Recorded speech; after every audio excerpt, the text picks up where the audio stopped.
Joining us right now to weigh in is former federal prosecutor and a man who served as special counsel to Jim Comey while he was Deputy Attorney General, Bill Mateja, who is also a partner at Polsinelli Law Firm. Good to see you, Bill. Thanks so much for joining us.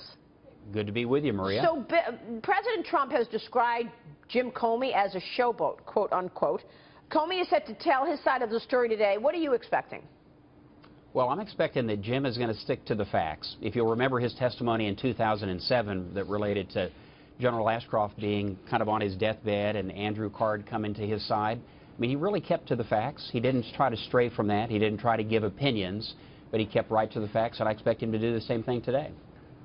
The famous Rod Rosenstein memo from a few weeks ago really went through chapter and verse looking back at 2016 on how Mr. Comey had violated the normal procedures for conducting an investigation.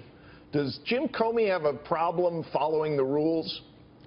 No, but I think that Jim, he's an incredibly talented individual with an amazing moral compass, and he's not afraid of anything, and he felt compelled to get out in front of it. I think some people might have done it differently, but that's just Jim's style.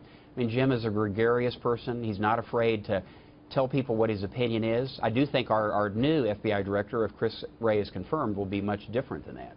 How will he be different? Well, Chris is a much more introverted person, and he's much more, he kind of takes things in. He's much more deliberative than Jim is.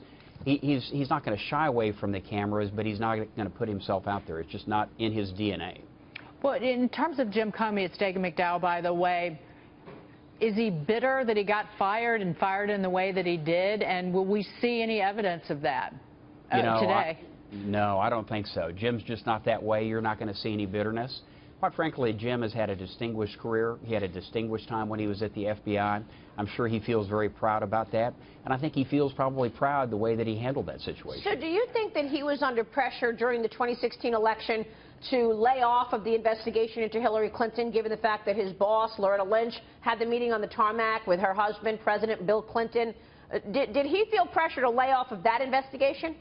You know, I don't think Jim felt pressure one way or the other because, again, the man has amazing confidence in himself.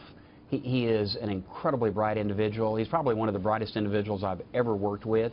I think he just wanted to do the right thing, and I think he felt like he needed to do the right thing by getting out, telling folks what was happening at different stages in the investigation. So you think he did the right thing? You know, I'm not sure that if I were in his shoes, I would have done the same thing, but then again, I'm not Jim Comey, so.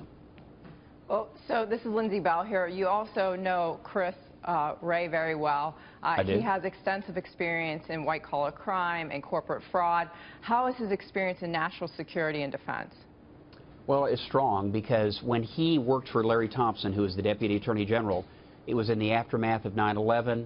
He worked hand in glove with Larry in order to kind of buttress DOJ's terrorism efforts. When he became the Assistant Attorney General in the Criminal Division, he also worked on terrorism issues a great deal. So I know that Chris will feel very comfortable with that, in addition to his white-collar background and a lot of things he's been doing since he left the Justice Department. But, Bill, he's been in private practice for nearly 12 years working in corporate litigation. Does that put him at a disadvantage? Because much has changed about what's going on around the world in terms of our fight against terrorism.